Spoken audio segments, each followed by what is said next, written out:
आज जो शादियां लेट करने के नुकसानात जो आज हमारी निगाहों के सामने आ रहे हैं, वो सारी बातें आज मैं आप तमामी हजरात के सामने से बयान करके रुखसत हो जाऊंगा। हजरात, मैंने कुरान मुकद्दस की एक आयत करीमा तिलावत करने का शरफ हासिल किया। परवरदिगार आलम कुरान मजीद में इरशाद फरमाता है, व अनकिहुल अयामा मिनकुम, तुम अपने बच्चों के निकाह कर दो। बेशक। कुरान में रब क्या फरमाता है? तुम अपने बच्चों के निकाह कर दो, जी। चाहे लड़का हो या लड़की हो, बांदी हो या गुलाम हो, तुम्हारे मातेहत जो हैं तुम उनके निकाह कर दो। अगर वो गरीब हैं, कुरान में रब फरमाता है अगर वो गरीब हैं, युगनी हिमुल्लाहु मिन फज़लिही, अल्लाह ताला अपने फजल से उनको मालदार कर देगा। सुभान अल्लाह, सुभान अल्लाह। अगर वो गरीब हैं तो अल्लाह अपने फजल से उनको मालदार कर देगा। हजरात, आज हमारे यहाँ क्या होता है? आज हमारे यहाँ का तरीका ये है कि हम अपने बच्चों की शादियां जल्दी नहीं करते। मेरे आका हुजूर सल्लल्लाहु अलैहि वसल्लम ने इरशाद फरमाया कि जब लड़का लड़की बालिग हो जाए तो उनके निकाह कर दो। आज हमारे यहाँ का उसूल, हमारे यहाँ का तरीका ये है कि अगर लड़का कॉलेज में पढ़ रहा है या बेटी कॉलेज में पढ़ रही है, तो अगर उसने इंटर कर लिया है तो घर वाले कहते हैं अभी बीए कर लेने दो। अगर बीए हो गया है तो कहते हैं कि अभी और पढ़ाई कर लेने दो। शादियां लेट होती चली जाती हैं, फिर उम्र ज्यादा हो जाती है, फिर घर के अंदर रिश्ते आना बंद हो जाते हैं। फिर वही हाल होता है जो आज बदनामियों का सामना किया जा रहा है। बच्चों की शादी वक्त पे करनी चाहिए। जैसे ही लड़का लड़की जवान हो, बालिग हो, उनके निकाह कर देना चाहिए। अल्लाह कुरान में फरमाता है तुम निकाह कर दो। अगर वो गरीब हैं तो अल्लाह अपने फजल से उन्हें मालदार कर देगा। बेशक। क्योंकि अल्हम्दुलिल्लाह हमारा ये ईमान है कि दौलत देने वाली जात अल्लाह की है, पैसा देने वाली जात अल्लाह की है, सरमाया देने वाली जात अल्लाह की है। अल्लाह उन्हें भी रोजी दे रहा है जो पहाड़ों के अंदर हैं, बेशक। अल्लाह उनको भी रोजी दे रहा है जो सुराख के अंदर चींटियां हैं, बेशक। अल्लाह पानी के अंदर मछलियों को रोजी पहुंचा रहा है, बेशक। अल्लाह जंगल में दरिंदों और परिंदों को रोजी दे रहा हक है, है। अल्लाह बेजुबानों को रोजी दे रहा है। तो तुम तो फिर भी इंसान हो। अल्लाह कुरान में फरमाता है वमा मिन दाब्बतिन फिल अर्द इल्ला अलल्लाहि रिज़्कुहा, जमीन पे रिंगने वाली कोई चीज ऐसी नहीं है जिसका रिस्क अल्लाह के जिम्मे करम पे ना हो। जिंदाबाद, वो जिंदाबाद। राज़िक है, गिज़ा कीड़ों को देता है वो पत्थर में। वो राज़िक है, गिज़ा कीड़ों को देता है वो पत्थर में। भटकता फिरता है इंसान को रोजी के चक्कर में, उड़ाने भर हवाओं में, उड़ाने भर हवाओं में, या लगा गोते समंदर में, मिलेगा बस वही जितना के लिखा है मुकद्दर। नारे तकबीर, नारे रिसालत, उलमाए सुन्नत, मसलके आला हजरत, फैजान आला हजरत, नारे तकबीर, नारे रिसालत। तो निकाह करना हमारा काम है। हजरत अबू बकर सिद्दीक रजी अल्लाह ताला अन्हु इसी आयत की तफसीर में फरमाते हैं कि निकाह करना तुम्हारा काम है। मालदार करने का वादा अल्लाह ने फरमाया है, मालदार करना परवरदिगार आलम का काम है। हमारे उस्ताद फरमाते थे कि जब इंसान कुंवारा होता है तो अल्लाह उसकी किस्मत का रिस्क देता है, और जब उसकी शादी हो जाती है तो बीबी की किस्मत का रिस्क उसको मिलना शुरू हो जाता है, और जब बच्चे हो जाते हैं तो फिर अल्लाह ताला बच्चों के नसीब से रोजी अता फरमाता है। तो तुम अपने बच्चों के निकाह कर दो। अगर वो गरीब हैं, अल्लाह ताला अपने फजल से उनको मालदार फरमा देगा। अब देखो, आप अपने बुजुर्गों की अब सीरत उठा के देखो, अपने बुजुर्गों की जरा शान उठा करके देखो। आओ मैं आपको दिखाता हूँ। मदीने शरीफ के अंदर एक बूढ़ी माँ है, और वो अपने बेटे से बड़ी मोहब्बत करती है, अपने बेटे से बड़ा प्यार करती है। हर माँ बाप की तमन्ना होती है कि अल्लाह ताला उसे औलाद दे, तो वो उसकी औलाद उसकी निगाहों के सामने जवान हो। हर माँ की तमन्ना होती है, हर बाप की तमन्ना होती है कि वो अपने बच्चे के सर पे सेहरा बंधा हुआ देखे, वो अपने बच्चे की शादी को देखे, नई नवेली दुल्हन के कदम घर में आए, वो नई नवेली दुल्हन को देखे। हर माँ बाप की तमन्ना होती है। मदीने शरीफ में एक माँ है, बचपन से अपने बेटे को सीने से लगा के पालती है। शौहर तो पहले ही जंग में शहादत पा चुके हैं, अब वो माँ अपने बच्चे को सीने से लगा करके रखती है, उसकी परवरिश करती है। जब वो बच्चा जवान हो गया, तारीख में उनका नाम हजरत हंजला मिलता है। वो हजरत हंजला रजी अल्लाह ताला अन्हो हैं, जिन्हें गसीलुल मलाइका कहा जाता है। बड़े खूबसूरत सहाबी हैं, बड़े हसीनो जमील सहाबी हैं। सेहत और तंदुरुस्ती भी अल्लाह ने बेमिसाल अता फरमाई थी। हजरत हंजला रजी अल्लाह ताला अन्हो जब जवान हुए तो माँ ने अपने बेटे के चेहरे को देख करके कहा कि ऐ मेरे लाल, हर माँ की तमन्ना होती है कि वो अपने लाल का ब्याह रचाए, हर माँ की तमन्ना होती है कि वो अपने लाल की शादी देखे। मेरे लाल, मैं चाहती हूँ कि तेरा निकाह कर दिया जाए, मैं चाहती हूँ कि मेरे लाल तेरी शादी कर दी जाए। तो हजरत हंजला ने कहा था, माँ मैं अपने नबी से मोहब्बत करता हूँ, मेरे दिल में नबी की मोहब्बत है, मैं नहीं चाहता कि मेरे दिल में किसी और की मोहब्बत जगह ले ले। इतना कहा था, अल्लाह अकबर। मेरा इमाम पुकार के कहता है, तेरे कदमों में जो है गैर का मुंह क्या देखे। या रसूल अल्लाह, तेरे कदमों में जो है गैर का मुंह क्या देखे।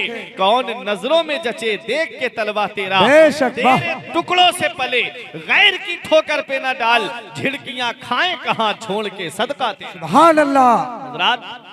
तो माँ कहती है, मेरे लाल मैं चाहती हूँ कि तेरा निकाह कर दिया जाए। बेटा कहता है, माँ मैं नबी से मोहब्बत करता हूँ, अब इस दिल में किसी और की मोहब्बत जगह नहीं ले सकती। तो माँ ने कहा, मेरे लाल जिस नबी से तू मोहब्बत करता है उसी नबी का फरमान है, अन निकाहु मिन सुन्नती फमन रगेबा अन सुन्नती फलैसा मिन्नी, कि निकाह मेरी सुन्नत है, जिसने मेरी सुन्नत से एराज किया वो मुझसे नहीं है। अल्लाह अकबर। जब इतना कहा तो हजरत हंजला रजी अल्लाह ताला अन्हु ने सरे तस्लीम खम कर दिया। माँ ने तलाश किया, अपने इलाके ही में एक चांद सी दुल्हन को तलाश कर लिया। और जब आपकी शादी हो जाती है, जब आपकी शादी हुई, जब आपका निकाह हो गया, तो आओ जरा देखो, नई नवेली दुल्हन के कदम घर में आते हैं, नई नवेली दुल्हन के कदम घर में हैं। माँ ने दुल्हन को देखा तो प्यार किया। अल्लाह अकबर। जब रात हुई, शौहर जो है वो अपनी दुल्हन के कमरे में गया, अचानक कानों में एक आवाज आती है, अर्रहील अर्रहील, जंग के लिए चलना है। अल्लाह के रसूल का ऐलान हो चुका है कि जंग के लिए निकलना है।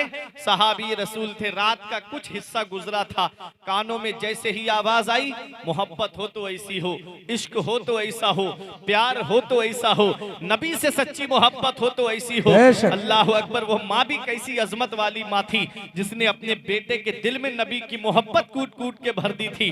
वो माँ भी कैसी रुतबे वाली माँ थी कि जिसने अपने लाल को सिखाया था कि बेटा दुनिया में सबसे ज्यादा मोहब्बत अल्लाह और उसके रसूल से करनी है, दुनिया में सबसे ज्यादा प्यार अल्लाह और उसके रसूल से करना है।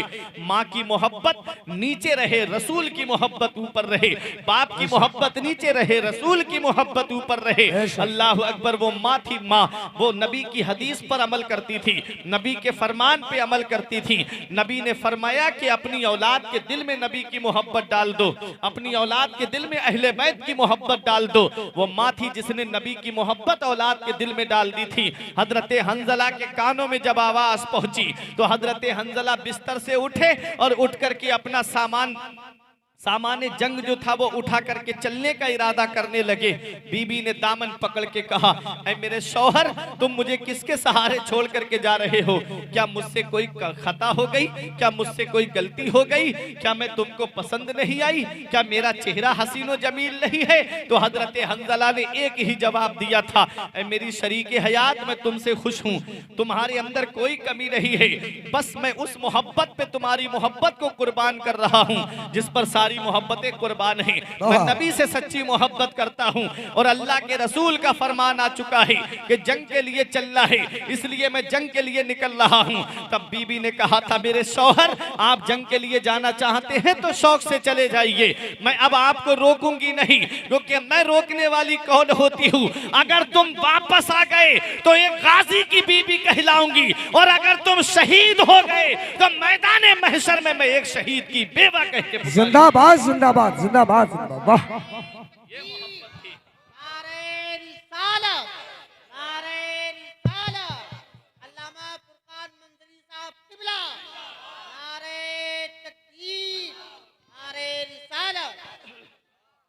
बीबी ने इजाजत दे दी।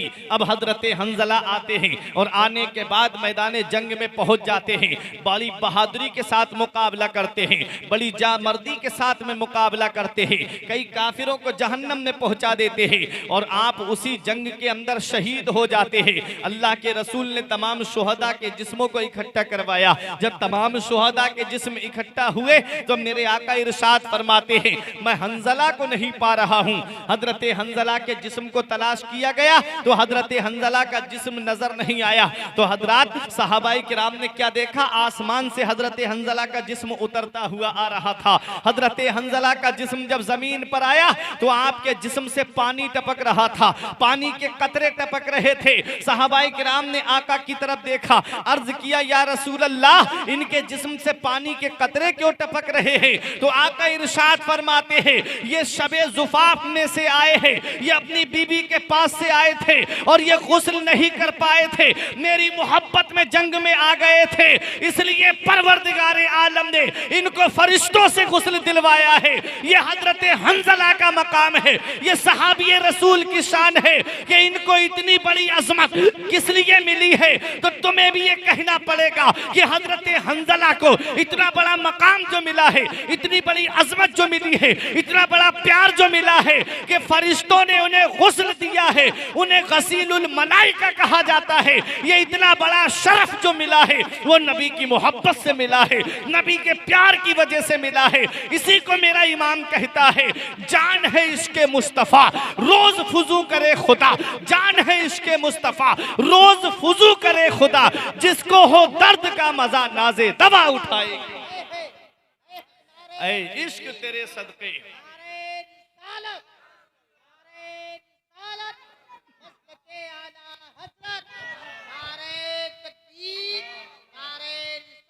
इश्क तेरे, इश्क तेरे सदके जलने से छुटे सस्ते, जो आग बुझा देगी वो आग लगाई, जो आग बुझा देगी वो आग लगाई है।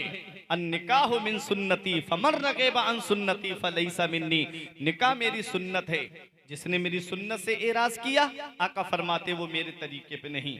अब आओ देखो निकाह कैसे कहाँ करना चाहिए।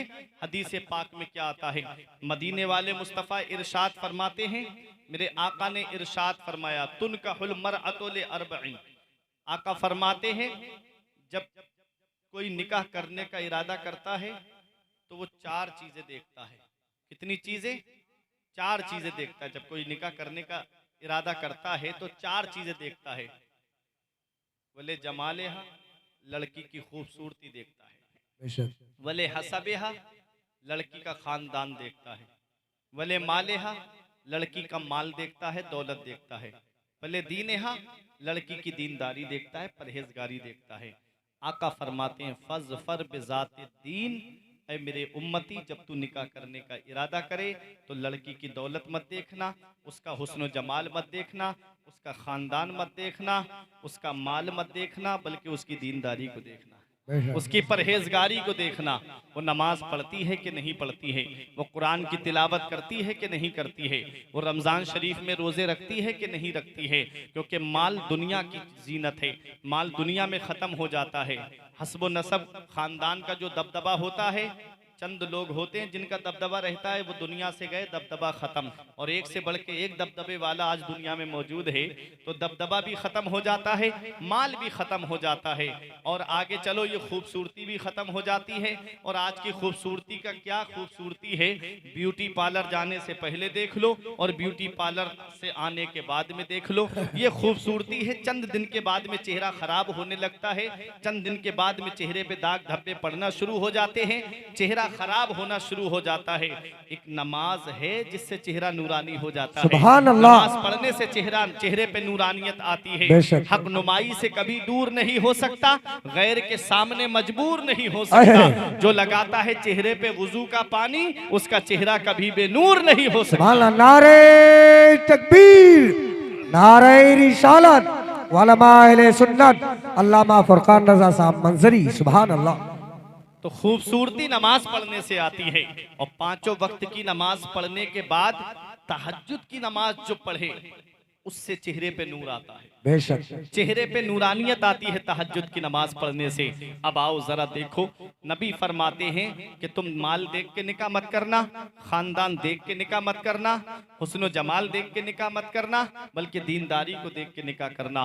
क्योंकि माल दुनिया में खत्म हो जाता है, माल दुनिया में काम आता है, हस्ब नसब दुनिया पे काम आता है, अरे खूबसूरती दुनिया पे काम आती है, लेकिन दीनदारी ऐसी चीज है जो जमीन के ऊपर भी काम आती है, जमीन के नीचे भी काम आती है। जिंदाबाद जिंदाबाद, वाह। जब दीनदार लड़की तुम्हारे घर में आएगी तो दीन नस्लों तक पहुंचता चला जाएगा। और जब गाने सुनने वाली आएगी, टीवी चला करके खुद भी टीवी देखे, बच्चों को भी टीवी दिखाएगी, तो दीन उनकी नस्लों तक नहीं पहुंचेगा, दीन उन नस्लों तक नहीं पहुंचेगा, बल्कि दीन जो है उनके दिल के अंदर दाखिल नहीं होगा।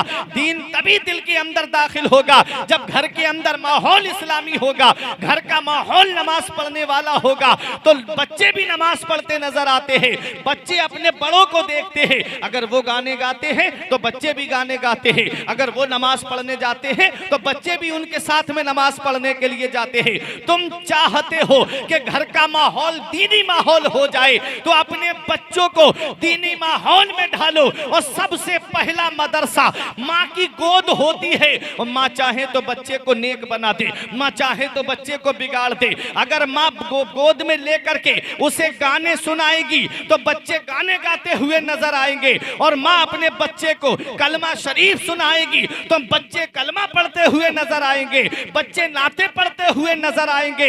इसलिए ऐ मेरी माँ और बहनों, अपने बच्चों को वक्त से पहले जवान कर दो। हीरो हीरोइन का किरदार देकर नहीं, फिल्मी एक्टरों का किरदार देकर नहीं, मुंबई की उन आवाराओं का किरदार देकर नहीं। अगर बच्चों को जवान करना है तो बगदाद के गौसे आजम का किरदार देके जवान करो, अजमेर के गरीब नवाज का किरदार देके जवान करो, करबला के हुसैन आजम का किरदार देकर जवान करो। क्योंकि जब माँ नेक होती है तो औलाद भी नेक होती है, माँ परहेजगार होती है तो औलाद भी परहेजगार होती है। अरे जब माँ कुरान पढ़ने वाली फातिमा होती है तो बेटा नेज़े पे चढ़ के कुरान सुनाने वाला हुसैन। जिंदाबाद जिंदाबाद, वाह। बेशक, सुभान अल्लाह, नारे तकबीर, नारे रिसालत, उलमा अहले सुन्नत, अल्लामा फुरकान रज़ा साहब मंजरी, सुभान अल्लाह सुभान अल्लाह। इसलिए अपने बच्चों को वक्त से पहले जवान करो, हीरो हीरोइन का किरदार देकर नहीं, करबला के शहीद आजम का किरदार देके जवान करो।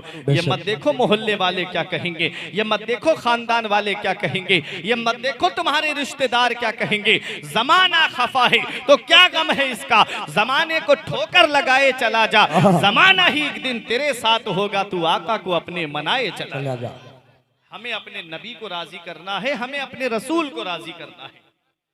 तो नबी फरमाते हैं 4 वजह से निकाह इंसान करता है, या तो लड़की का माल देख के, या तो लड़की का हुस्न जमाल देख के, या लड़की का हस्ब नसब खानदान देख के, या लड़की की दीनदारी को देख के निकाह करता है। आका फरमाते हैं फज़फर बिज़ाते दीन, ऐ मेरे उम्मती जब तू निकाह करने का इरादा करे तो दीनदार लड़की को इख्तियार करना। बेशक। अब एक हदीस पाक इब्ने माजा शरीफ की है, आका फरमाते हैं तुम निकाह माल देख करके मत करो, अन करीब उनका माल जो है तुमको तबाही में डाल देगा। यह हदीस है, मैंने उसका तर्जमा किया है। नबी फरमाते हैं तुम निकाह माल देख करके मत करो, दौलत देख करके मत करो, अन करीब उनका माल जो है तुमको तबाही में डाल देगा। होता क्या है, मालदार घराने से रिश्ता कर लिया, अगर कोई बात हो गई, शौहर ने किसी बात को लेकर के डांट दिया, उसने फोन किया अपने मैके में, चंद लोग आए, कूटा, कूटने के बाद में थाने में FIR दर्ज कराई, अब कोर्ट कचहरियों के चक्कर काटते रहो। आका फरमाते ना तुम माल देख के निकाह मत करो, दौलत देख के निकाह मत करो कि फला कबीले से ज्यादा मिलेगा, फला खानदान से ज्यादा मिलेगा, दौलत देख के निकाह ना करो। मेरे आका फरमाते अन करीब उनका माल जो है तुमको तबाही में डाल देगा। आगे आका फरमाते तुम हुस्न देख करके भी निकाह ना करो, अन करीब उनका हुस्न जो है वो तुमको सरकशी में डाल देगा। हमने देखा है चांद जैसी बहू दिन में तारे दिखा देती पूरे घर को, वो परेशानियों का आलम, कोर्ट कचहरियों के चक्कर लगाने शुरू हो जाते हैं। सास अलग परेशान है, ससुर अलग परेशान है, देवर अलग परेशान है, पूरा घर उंगलियों के इशारे पे नचाना शुरू कर देती है। आदमी होता क्या है ना कि अब देखिए आका ने क्या फरमाया, वला अमतुन खरमाओ सौदाओ जातो दीन अफदलो। आका फरमाते हैं काली कलूटी बांदी ज्यादा बेहतर है उस हसीन से जो फितने उठाए। बेशक काली कलूटी बांदी ज्यादा बेहतर है। इस हदीस से आप क्या समझे? इस पूरे हदीस के मफहूम से आप क्या समझे? इससे ये समझ में आता है कि अगर लड़की काली है और दीनदार है तो ये हुस्न जमाल वाली जो बेदीन, जो नमाज नहीं पढ़ती, रोजे नहीं रखती, दीनदारी में ज्यादा हिस्सा नहीं लेती, तो समझ लो उससे वो काली कलूटी बांदी ज्यादा बेहतर है। बेशक हक है। क्योंकि दीनदार लड़की को इख्तियार करो, परहेजगार लड़की को इख्तियार करो, ये मैं नहीं कहता, ये हदीस पाक कहती है। और अगर हसीन और जमील है और साथ में दीनदार भी है तो सोने पे सुहागा, नमाज पढ़ने वाली है, रोजा रखने वाली है, अल्लाह और उसके रसूल की मोहब्बत उसके दिल में हर वक्त पिनहा है और हर वक्त अल्लाह और उसके रसूल से मोहब्बत करती है, तो वो हर हाल में बेहतर है। तो मैंने ये हदीस का मफहूम आपको बताया। अब आओ जरा देखो, शादियां तो हमारे यहाँ पर भी होती हैं, शादियां तुम्हारे यहाँ पर भी होती हैं, लेकिन वो शादी, उस शादी का जवाब कहाँ से लाओगे कि जिस शादी के अंदर सहाबाए किराम मौजूद हों? उस शादी का जवाब कहाँ से लाओगे जिस शादी के अंदर अल्लाह की रहमत के फरिश्ते नाजिल हुए हों? उस शादी का जवाब कहाँ से लाओगे जिस शादी के अंदर खुद मदीने वाले मुस्तफ़ा तशरीफ फरमा, हजरत अली और हजरत फातिमा का नाम आपने सुना होगा।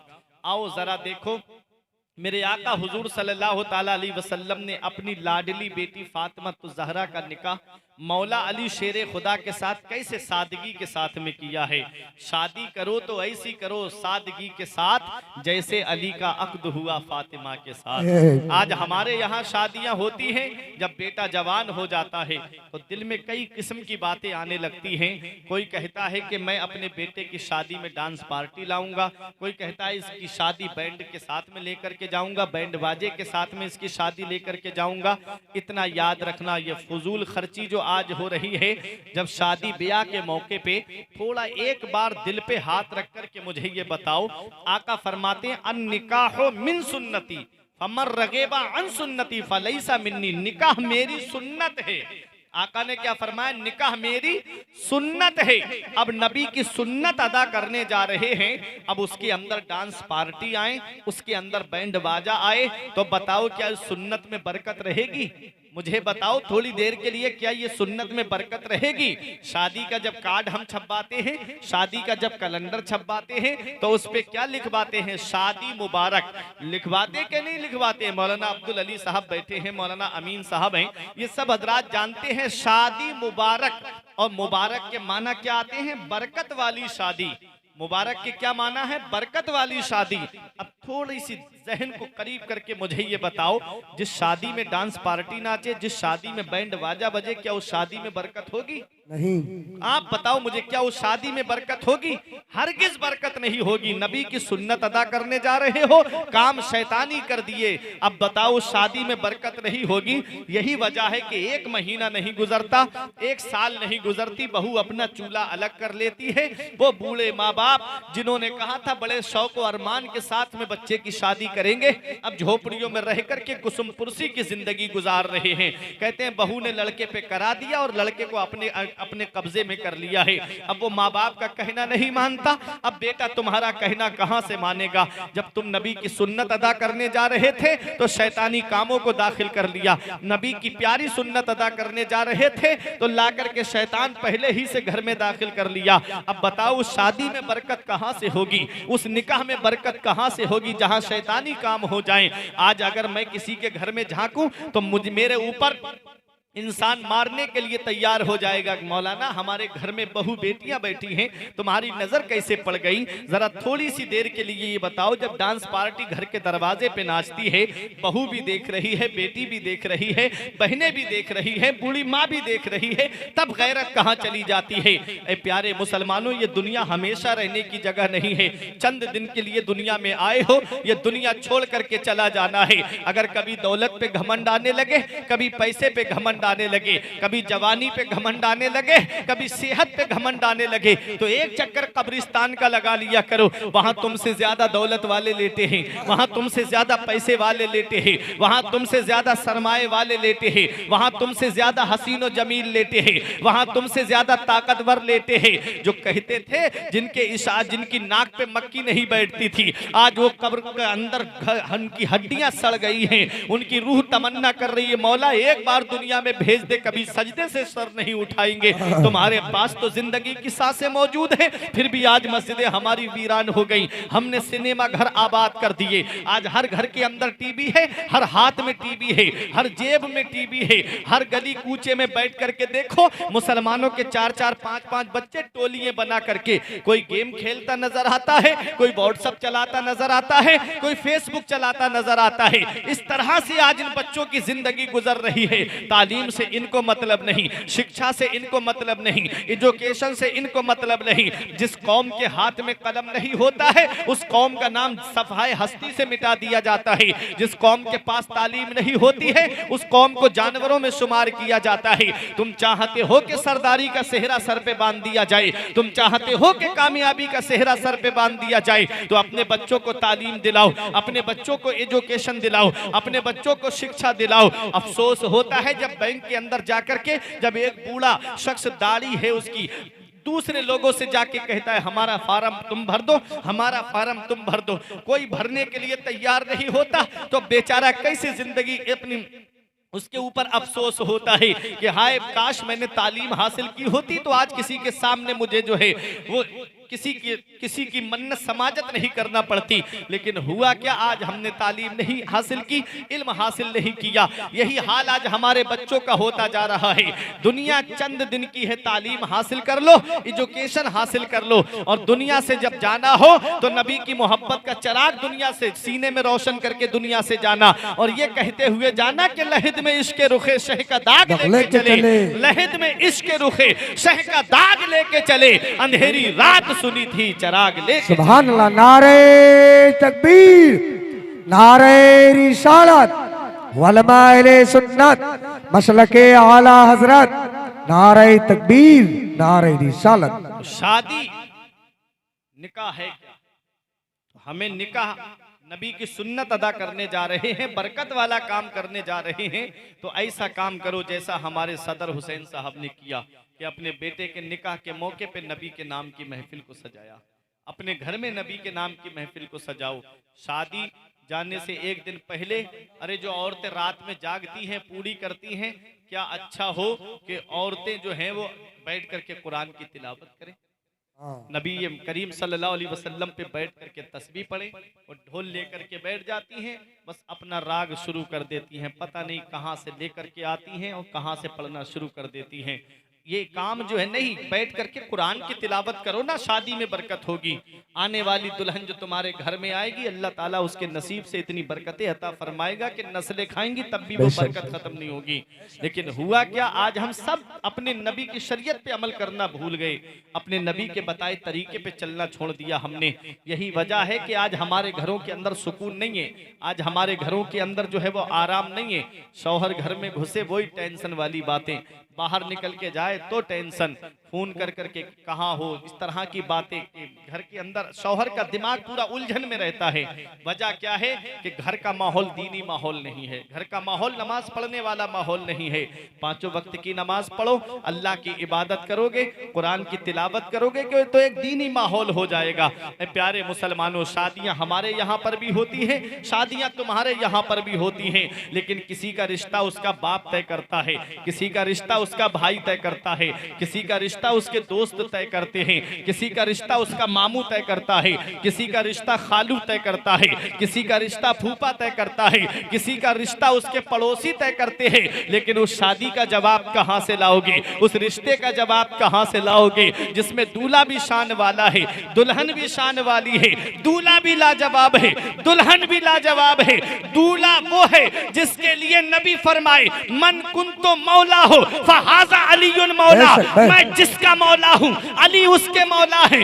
दूल्हा वो है जिसके लिए नबी फरमाते हैं अना मदीनतुल इल्मी व अलीयुन बाबुहा, मैं इल्म का शहर हूँ और अली उसका दरवाजा है। दूल्हा वो है जिसके लिए नबी फरमाते हैं अली कसीम नारो जिनान है, अली जन्नत भी बांटेगा अली जहन्नम भी बांटेगा। बेशक, बेशक, मौला बेशक। अली शेर खुदा की शान वो है। दूल्हा वो है, दूल्हा लाजवाब है, दुल्हन भी लाजवाब है। दूल्हा वो है जिसके लिए नबी ने फरमाया अंता अखी फिद दुनिया वल आखिरा, अली तू दुनिया में भी मेरा भाई है और आखिरत में भी मेरा जिंदाबाद, भाई है। जिंदाबाद। दूल्हा वो है जिसके बारे में नबी फरमाते हैं जिक्रो अलीन इबादा, अली का जिक्र करना इबादत है। दूल्हा वो है जिसके बारे में नबी फरमाए कि अली का चेहरा देखना इबादत है। अल्लाह अकबर। दूल्हा भी लाजवाब है, दुल्हन भी लाजवाब है। दूल्हा वो है जिसके बारे में नबी फरमाते हैं मदीने वाले मुस्तफ़ा फरमाते हैं अना दारुल हिकमती व अलीयुन बाबुहा, मैं हिकमत का शहर हूँ और अली उसका दरवाजा है।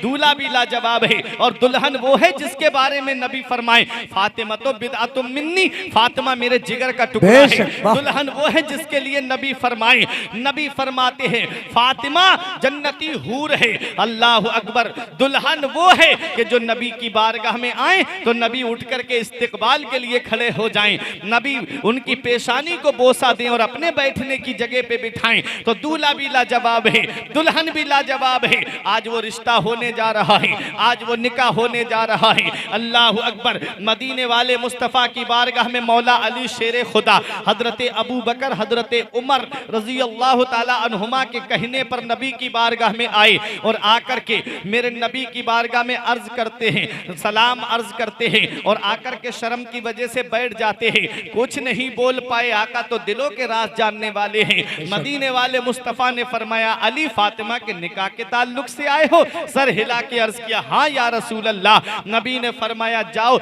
महर अदा करने के लिए तुम्हारे पास क्या है? मौला अली शेर खुदा ने 3 चीजें बताई। फरमाया ज़िरा है मेरे पास और मेरे पास तलवार है, मेरे पास में सवारी है। आका फरमाते हैं ज़िरा बेच दो, तलवार और सवारी तुम्हारे काम की है। गए तो बाहर उस्मान गनी से मुलाकात हो गई, 480 दिरहम में वो ज़िरा खरीद ली गई। अब आए उस्मान गनी के पास से तो ज़िरा उस्मान गनी ने तोहफे में दे दी मौला अली को। जब नबी की बारगाह में आए तो नबी ने फरमाया अली तुम मस्जिद नबवी शरीफ में पहुंचो। हजरत बिलाल हबशी को हुक्म दिया तमाम अंसार और मुहाजिरीन के दरमियान ये ऐलान कर दो कि आज फातिमा और अली का निकाह होने जा रहा है। सब मस्जिद नबवी में जमा हो जाएं। अल्लाह अकबर। क्या शान होगी उस निकाह की, कैसा बरकत वाला वो निकाह होगा जिसमें खुद मदीने वाले मुस्तफ़ा पर नफ्से नफीस तशरीफ फरमा होंगे, जिसमें अल्लाह की रहमत के 40,000 फरिश्तों ने शिरकत की थी। वो निकाह हजरत अली और हजरत फातिमा का है। अल्लाह अकबर। देखो मौला अली शेर खुदा का निकाह होने जा रहा है। हजरत अबू बकर सिद्दीक ने अर्ज किया या रसूल अल्लाह, आज अबू बकर की दौलत कब काम आएगी, अबू बकर का माल कब काम आएगा? नबी ने फरमाया क्या कहना चाहते हो? अर्ज किया या रसूल अल्लाह, अबू बकर को इजाजत दे आज फातिमा के लिए जहेज हम इकट्ठा करें। आका हम फातिमा के लिए जहेज लेकर के आए। नबी की आंखों में आंसू आ गए। फरमाया अबू बकर मैं अपनी बेटी को जहेज दूंगा तो मेरी उम्मत के उन गरीबों का क्या होगा जिनके घर में कई कई बेटियां जवान होंगी? वो कहां से अपनी बेटियों के लिए इतना जहेज इकट्ठा कर पाएंगे? कहां से वो अपनी बेटियों के लिए इतना जहेज लाएंगे? अल्लाह अकबर। आका हमसे कितनी मोहब्बत करते हैं, आका हमसे कितना प्यार फरमाते हैं। तुम्हारे ही लिए था ए गुनाहगारों सियाकारों, वो सब भर जागना और रात भर रोना मोहब्बत का। नबी हमसे कितनी मोहब्बत फरमाते हैं। मेरे आका तो मालिक व मुख्तार हैं, मेरे आका दोनों आलम के मालिक व मुख्तार हैं। तमाम खजानों की चाबियां अल्लाह ने मेरे नबी के दस्ते मुबारक में रख दी हैं। मेरा इमाम पुकार के कहता है मालिक के कौनैन है गो पास कुछ रखते नहीं, मालिक के कौनैन है गो पास कुछ रखते नहीं। दो जहां की नेमतें हैं उनके खाली हाथ में। और खुदा खुदा का यही है दर, नहीं और कोई मफर मकर, जो वहां से हो यही आके हो, जो यहाँ नहीं तो वहां नहीं। नारे तकबीर, नारे रिसालत, उलमा अहले सुन्नत, अल्लामा फुरकान रज़ा साहब मंजरी। तो मेरे आका हमसे कितनी मोहब्बत फरमाते। फरमाया अबू बकर मैं जहेज दूंगा तो मेरी उम्मत के उन गरीबों का क्या होगा जिनके घर में कई कई बेटियां जवान हो, वो कहां से जहेज इतना इकट्ठा करेगा? नबी कितनी मोहब्बत हमसे फरमा रहे हैं, कितना प्यार हमसे नबी फरमा रहे हैं।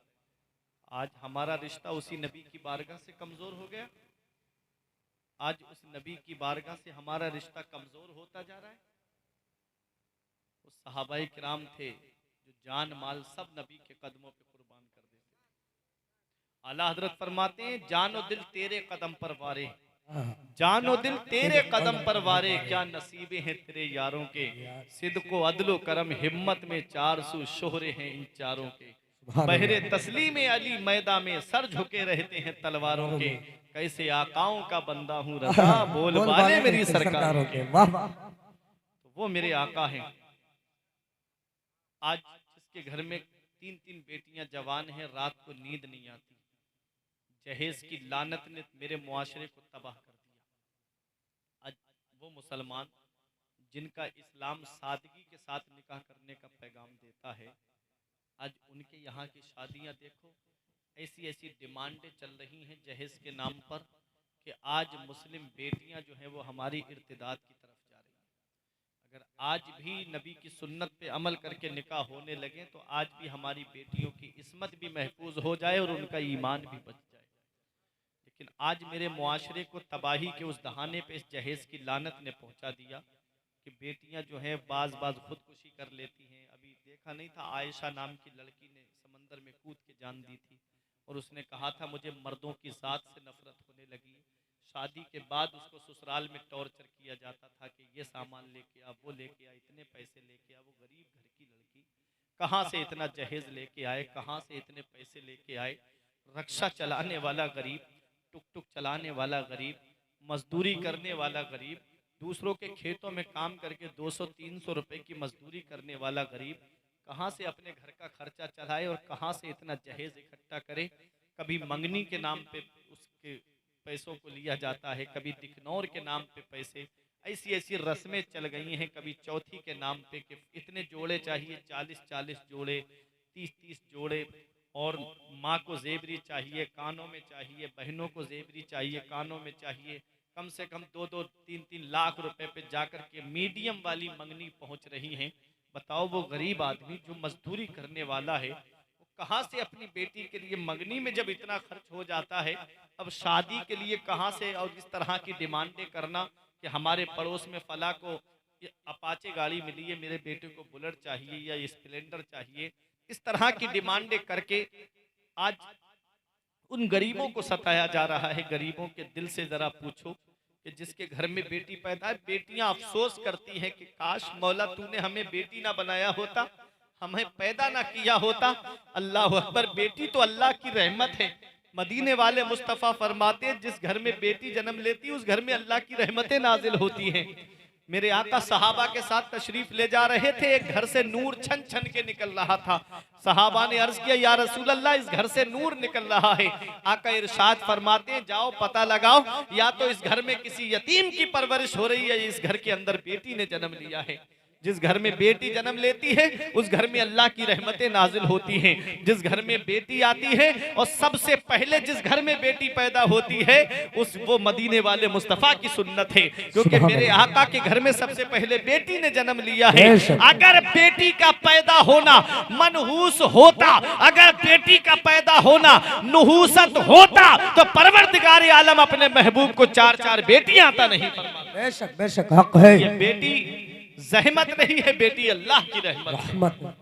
मेरे आका ने अपनी बेटी फातिमा को गोद में लेके मक्के की सरजमीन पे, जहां बेटियों को जमीन में जिंदा गाड़ दिया जाता था, उस वक्त ऐलान किया था, लोगों बेटियां जहमत नहीं है, बेटियां अल्लाह की रहमत है।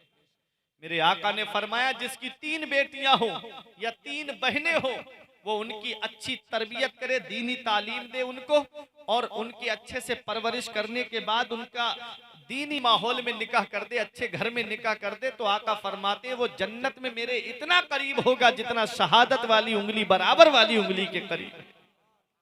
एक सहाबी खड़े हुए, आका बोले जिसकी 2 बेटी हो वो क्या करे। आका ने फरमाया 2 बेटी हो या 2 बहनें हो, उनकी अच्छी तरबियत करे, दीनी तालीम दे, उनको अच्छे घर में निकाह कर दे, वो भी जन्नत में मेरे इतना ही करीब होगा। एक सहाबी खड़े हुए, आका जिसकी 1 बेटी हो, आका ने फरमाया जिसकी एक बेटी हो, दीनी तालीम दे, अच्छे से परवरिश करे, अच्छे घर में निकाह कर दे, तो वो भी जन्नत में मेरे इतना ही करीब होगा। ये बेटियों से मोहब्बत करने का पैगाम कौन दे रहा है? ये मदीने वाले मुस्तफा दे रहे हैं। बेटियां सबके मुकद्दर में कहां होती हैं? बेटियां सबके मुकद्दर में कहां होती हैं? जिनसे राजी है खुदा उनके यहां होती है। तो बेटियां जहमत नहीं है, बेटियां अल्लाह की रहमत है। आज बेटी को हमने बोझ बना दिया। बस यही जहेज की लानत कि अगर किसी के घर में बेटी पैदा हो जाती है, वो सोचने लगता है कहां से मैं इतना सामान इकट्ठा करूंगा, कहां से इतना जहेज लेकर के आऊंगा। काश ये रस्म हमारे यहाँ से मिट जाए तो आज भी हमारा मुआशरा जो है वो तबाही के दहाने पे जाने से बच सकता है। ऐ मेरे प्यारे मुसलमानों, बेटियां अल्लाह की रहमत है। एक शायर ने कहा था, महक रहा है दिलों का जहान बेटी से, महक रहा है दिलों का जहान बेटी से, जमाने भर में बड़ी घर की शान बेटी से। और जरूरी ये नहीं बेटों से नाम रोशन हो, मेरे नबी का चला खानदान बेटी से। बेशक, सुभान अल्लाह, सुभान अल्लाह। जरूरी ये नहीं बेटों से नाम रोशन हो, मेरे नबी का चला खानदान बेटी से। तो बेटी जहमत नहीं है, बेटी अल्लाह की रहमत है। जिस घर में बेटी पैदा होती है उस घर में अल्लाह की रहमतें नाजिल होती हैं। और हदीस में आया है कि फरिश्ते उस घर को, जिस घर में बेटी पैदा होती है, हफ्फत हुमुल मलाइका, फरिश्ते उस घर को अपने नूरानी परों से छुपा लेते हैं और कहते हैं सलामुन अलैकुम, ऐ घर वालों तुम्हारे ऊपर अल्लाह का सलाम हो और तुम्हारे घर के अंदर बेटी का आना मुबारक। चाहे लड़का हो या लड़की, दोनों को अल्लाह पैदा फरमाता है। अल्लाह ने बेटे का भी नसीब लिखा है और बेटी का भी नसीब लिखा है। बेशक, बेटे की भी तकदीर अल्लाह लिखता है, बेटी की भी तकदीर अल्लाह लिखता है। लेकिन दोनों की मोहब्बत में आपको मैं बताऊं कितना फर्क है। एक